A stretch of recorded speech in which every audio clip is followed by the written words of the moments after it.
Hello friends, welcome back to my channel.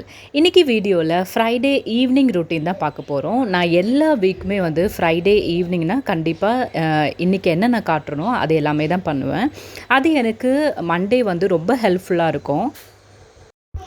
Last week ஃபுல்லாகவே அஸ்வித்தை ஸ்கூல்லேருந்து நான் தான் கூட்டிகிட்டு வந்தேன். பயங்கர வெயிலாக இருந்தது. மே மந்தில் எந்தளவு வெயில் இருக்குமோ அப்படி ஒரு வெயில் வந்து லாஸ்ட் வீக் இருந்தது. அஸ்வித் பார்த்திங்கன்னா வர வழி எல்லாமே ஸ்கூலில் நடந்த விஷயம் எல்லாமே என்கிட்ட ஷேர் பண்ணிட்டு வரான். பயங்கர வெயிலாக இருந்தனால ஈவினிங் வீட்டுக்கு வந்த உடனே ஃபஸ்ட்டு வேலையை வந்து எதனா ஒரு ஜூஸ் குடிக்கிறது தான். அப்படி ஜூஸ் குடித்ததும் ப்ளஸ் வந்து கிளைமேட் சேஞ்ச் ஆனனால அஸ்வித், அக்ஷய் அதுக்கப்புறம் எனக்குமே வந்து கோல்ட் அண்ட் காஃபெல்லாம் இருந்தது. ஸோ இன்றைக்கி வீடியோவில் கிட்ஸ்க்கெல்லாம் இது மாதிரி வந்து உடம்பு சரியில்லாத டைமில் என்ன ஃபுட் நான் கொடுப்பேன்றதையும் எண்டில் வந்து நான் காட்டுறேன்.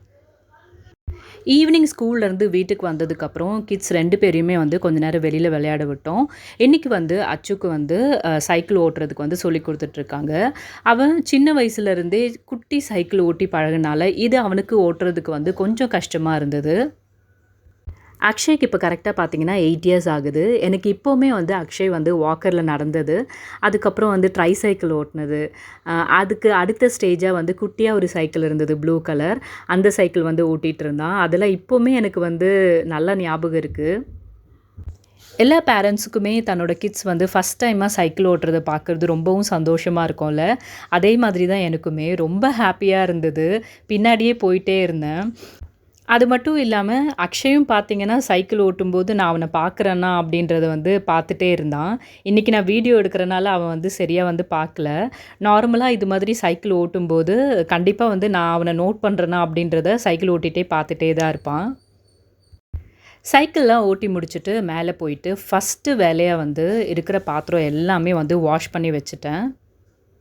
ஸ்கூல்லேருந்து வந்த டிஃபன் பாக்ஸ் எல்லாமே வந்து உடனே வாஷ் பண்ணி வச்சுருவேன். அடுத்த நாளுக்கு எடுத்து வைக்க மாட்டேன். இது பார்த்தோன்னா இன்றைக்கி மார்னிங் நான் வந்து மிஷினில் வாஷ் பண்ண துணி எல்லாமே ட்ரை பண்ணியும் எடுத்துகிட்டு வந்து ஃபோல்ட் பண்ணியும் வச்சுட்டேன். அன்றைக்கி துணி வந்து உடனே நம்ம மடக்கி வச்சுட்டோன்னா அது ஒரு பெரிய ஒரு ஒர்க்காக இருக்காது. எப்போவுமே நம்ம சேர்த்து வச்சுட்டோன்னா அதுக்கப்புறம் நம்ம செய்கிறதுக்கும் ரொம்ப கஷ்டமாக இருக்கும். அதனால் உடனே நான் வந்து ஃபோல்ட் பண்ணி வச்சுருவேன். அதே மாதிரி கிட்ஸ் வந்து ஸ்கூல்லேருந்து வந்த உடனே அந்த யூனிஃபார்ம் எல்லாமே ஊற வச்சுட்டு கையோட வாஷ் பண்ணிவிடுவேன். ஏன்னா வீக்கெண்ட் பொறுத்த வரைக்கும் கிட்ஸ் இருக்கிறனால மார்னிங் டைம் வந்து நம்ம வந்து நினச்ச டைமில் வந்து வாஷ் பண்ண முடியாது. அதனால ஃப்ரைடே ஈவினிங் எல்லாம் வந்த உடனே வாஷ் பண்ணி வச்சுருவேன்.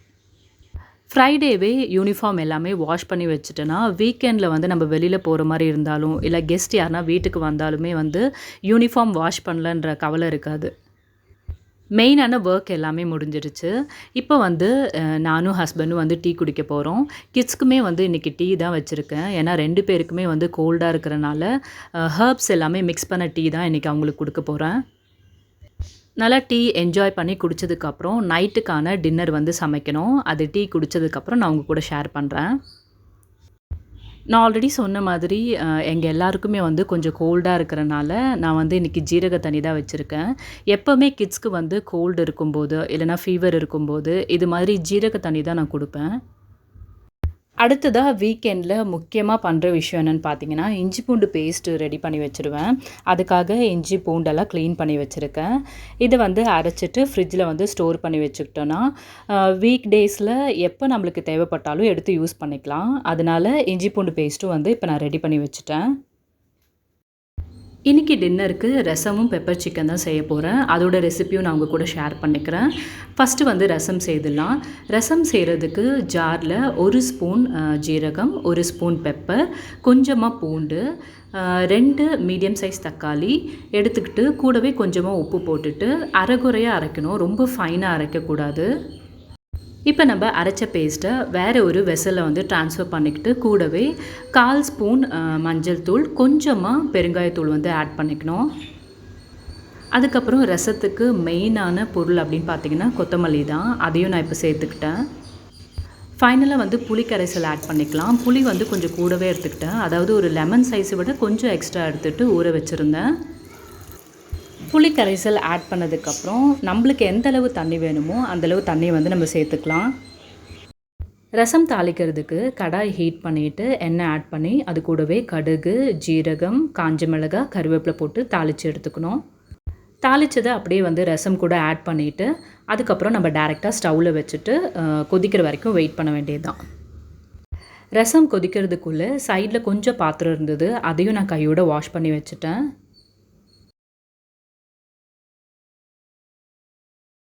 ரசம் பார்த்திங்கன்னா இப்போ கொதிச்சிடுச்சு. இப்போ ஸ்டவ் ஆஃப் பண்ணிக்கலாம். இந்த மாதிரி ரசம் நீங்கள் கண்டிப்பாக ஒரு தடவை ட்ரை பண்ணி பாருங்கள், சூப்பராக இருக்கும். அடுத்ததாக பெப்பர் சிக்கன் செய்யலாம். பெப்பர் சிக்கன் செய்கிறதுக்கு தேவையான காய் எல்லாமே கட் பண்ணி வச்சுட்டேன். அதுக்கு 2 வெங்காயம், 1 பச்சை மிளகாய், அதுக்கப்புறம் கருவேப்பிலை, தக்காளி, இது மட்டும் இல்லாமல் இஞ்சி பூண்டு பேஸ்ட்டு நான் ஆல்ரெடி ரெடி பண்ணி வச்சுருக்கேன். ஒரு பர்ஃபெக்டான ரசம் அப்படின்னா எப்படி நம்ம கண்டுபிடிக்கணும் அப்படின்னா அதோட ஸ்மெல். நம்ம செய்த உடனே சூப்பரான ஒரு அரோமா வரும். கிச்சன் ஃபுல்லாகவே ரசத்தோட ஸ்மெல் தான் இருக்குது. ஓகே, இப்போ நம்ம வந்து பெப்பர் சிக்கன் வந்து சமைக்க ஆரம்பிச்சிடலாம். அதுக்கு கடாயில் வந்து எண்ணெய் ஆட் பண்ணிவிட்டு கூடவே வந்து சாப் பண்ண வெங்காயமும், ஒரே ஒரு பச்சை மிளகாய், கருவேப்பிலை, கூட கொஞ்சமாக வந்து சால்ட் வந்து ஆட் பண்ணிவிட்டு சாட்டே பண்ணிக்கலாம். எப்படி இருந்தாலும் வெங்காயம் வதங்கிறதுக்கு கொஞ்சம் டைம் எடுக்கும். அந்த கேப்பில் வந்து நான் சிக்கனை வந்து நல்லா வாஷ் பண்ணிவிட்டு ஃபைனலாக ஒரு தடவை மஞ்சள் தூள், உப்பும் போட்டு நல்லா வந்து கொஞ்சம் நேரம் ஒரு 5 மினிட்ஸ் வச்சுட்டு அதுக்கப்புறம் வாஷ் பண்ணி எடுத்துக்கிட்டேன். இப்போ பார்த்தீங்கன்னா வெங்காயம் நல்லா சூப்பராக வதங்கிடுச்சு. இது கூட 3 ஸ்பூன் ஜிஞ்சர் கார்லிக் பேஸ்ட் வந்து ஆட் பண்ணியிருக்கேன். எந்த அளவு இஞ்சி பூண்டு பேஸ்ட்லாம் நம்ம ஆட் பண்ணுறோமோ அந்தளவு வந்து கிரேவி நல்லா சூப்பராக இருக்கும். கொஞ்சம் அந்த இஞ்சி பூண்டு பேஸ்ட்டோட பச்சை வாசனையெல்லாம் போனதுக்கப்புறம் கூட வந்து 2 தக்காளி வந்து ஆட் பண்ணியிருக்கேன். ரொம்ப ஃபைனாக சாப் பண்ணல, ரஃப்பாக தான் சாப் பண்ணியிருக்கேன். நம்ம சேர்த்த தக்காளி, வெங்காயம் எல்லாமே நல்லா மசிஞ்சு கம்பைன் ஆகி வர டைமில் அது கூட 1/4 ஸ்பூன் மஞ்சத்தூள் மட்டும் சேர்த்துக்கோங்க. இந்த கிரேவி செய்கிறதுக்கு வேறு எதுவுமே தேவையில்லை. மஞ்சத்தூள், அதுக்கப்புறம் பெப்பர் பவுடர், கார்லிக் பவுடர் மட்டும் போதும், வேறு எதுவுமே வேண்டாம். மஞ்சள் தூள் ஆட் பண்ணதுக்கப்புறம் லைட்டாக சாட்டே பண்ணிக்கணும். இப்போ நம்ம இது கூட வந்து வாஷ் பண்ணி வச்ச சிக்கனை வந்து ஆட் பண்ணிக்கலாம். சிக்கன் ஆட் பண்ணதுக்கப்புறம் தண்ணி எதுவும் சேர்க்க வேண்டாம். ஜஸ்ட் ஒரு லிட் போட்டு க்ளோஸ் பண்ணி வச்சுக்கலாம். 5 மினிட்ஸ்க்கு அப்புறம் பார்த்தோன்னா சிக்கன்லேருந்தே வந்து தண்ணி வெளியில் வரும்.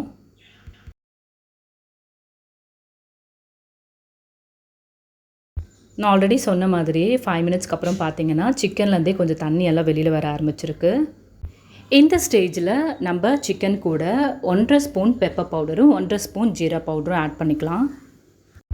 ஆட் பண்ணதுக்கப்புறம் லிட்டை வச்சு க்ளோஸ் பண்ணிவிட்டு 10 to 15 மினிட்ஸ் சிம்லேயே வந்து ரெடி ஆகட்டும்.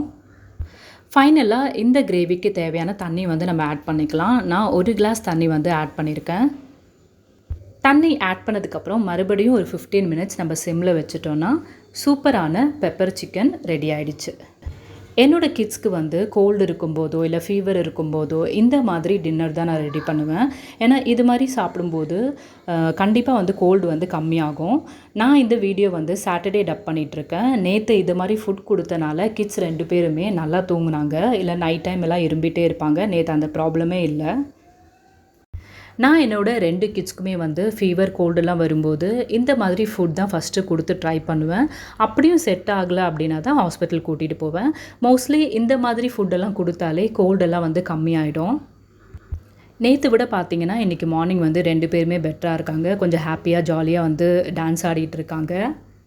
நான் எல்லா ஃப்ரைடேவுமே இதே மெத்தட் தான் ஃபாலோ பண்ணிட்டு வருவேன்.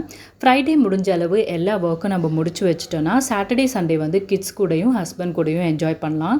அதனால மோஸ்ட் ஆஃப் த ஒர்க் வந்து ஃப்ரைடே வந்து நான் முடிச்சு வச்சுருவேன். என்னோடய ஃப்ரைடே ஈவினிங் ரொட்டீன் உங்கள் கூட ஷேர் பண்ணது யாருன்னா ஒருத்தருக்காச்சும் கண்டிப்பாக யூஸ்ஃபுல்லாக இருக்கும்னு நம்புகிறேன். இந்த வீடியோ உங்களுக்கு யூஸ்ஃபுல்லாக இருந்ததுன்னா கண்டிப்பாக கமெண்ட்டில் மென்ஷன் பண்ணுங்கள். மறுபடியும் நல்ல வீடியோவோட உங்கள் எல்லாரையும் மீட் பண்ணுறேன். தேங்க்யூ.